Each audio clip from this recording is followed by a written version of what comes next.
নির্দেশনা অমান্য করে পাহাড় কেটে নির্মাণাধীন ভবন উচ্ছেদে অভিযান চালাচ্ছে চট্টগ্রাম উন্নয়ন কর্তৃপক্ষ সিডিএ।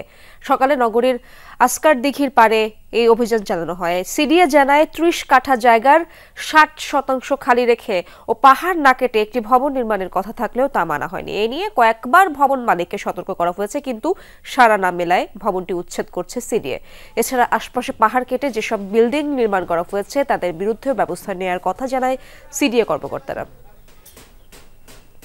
পাহাড় কাটার জন্য খারাপ লাগে, কারো বিল্ডিং ভাঙতেও খারাপ লাগে, কিন্তু আমার মনে হয় এই বিল্ডিং ভাঙতে হবে কেন? আমাদের জনগণ সচেতন হতে হবে। এই প্রকৃতিকে ধ্বংস করে একটা ভবন করছেন, কিন্তু কত বড় একটা অন্যায় করছেন, ওনাকে বুঝতে হবে।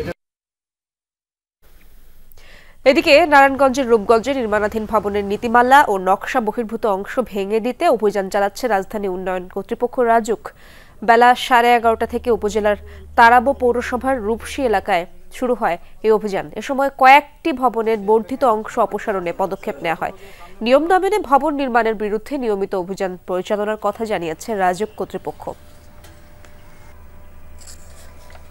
রাজুক অননুমোদিত ভবন রয়েছে, নির্মাণাধীন ভবন যেগুলো, এছাড়া যারা নকশা অনুমোদন নিয়েও তারা প্ল্যানের যে ব্যত্যয় সেটা ঘটিয়ে কাজকর্ম পরিচালনা করছেন, নির্মাণ কাজ পরিচালনা করছেন, তাদের বিরুদ্ধে আমাদের সারাদিন অভিযান চলবে।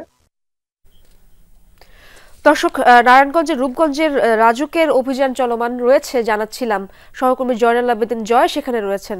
জয়, অভিযানে কি ধরনের অনিয়ম চোখে পড়ছে এবং আপনি তাদের সাথেই রয়েছেন, সেই অনিয়মগুলো সম্পর্কে রাজুক কি বলছে?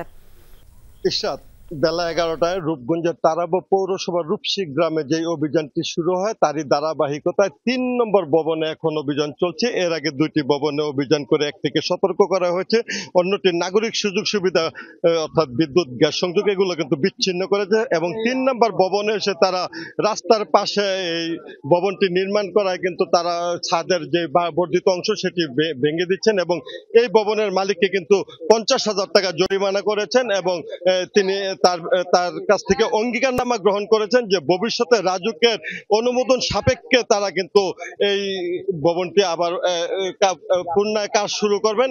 আমার সামনেই দাঁড়িয়ে আছেন রাজুকের নির্বাহী ম্যাজিস্ট্রেট। আমরা যদি একটু তার কাছে জানি আসলে কতক্ষণ অভিযানটি চলবে? আমাদের সারাদিন অভিযানটি চলবে। আচ্ছা, উনি বলছিলেন যে আসলে সারাদিন অভিযান চলবে। নেতৃত্ব দিচ্ছেন রাজুকের নির্বাহী ম্যাজিস্ট্রেট মনির হোসেন হাওলাদার। তিনি জানাচ্ছেন আজকে তারাবো পৌরসভার বিভিন্ন অঞ্চলে কিন্তু দিনভর অভিযান চলবে এবং এই অঞ্চলটি হচ্ছে তারাবো পৌরসভা। এখানকার অধিকাংশ লোক জানেন না যে অঞ্চলটি ড্যাবের অধীনে চলে গিয়েছে। তারা কিন্তু পৌরসভা থেকে অনুমোদন এনে এখানে ভবন করেন, আবার অনেকের অনুমোদনও নেই। এই অবস্থায় কিন্তু আজকে রাজুক অভিযানটি শুরু করলো এবং তারা বলছেন রাজুকের ড্যাবের যে বিশাল অঞ্চল রয়েছে সেই পুরো অঞ্চল জুড়ে কিন্তু তাদের মাসব্যাপী এই অভিযান চলমান থাকবে এবং যেখানে অনিয়ম রয়েছে সেখানেই কিন্তু তারা অভিযান পরিচালনা করবেন। ইশরাত, ধন্যবাদ আপনাকে জয়।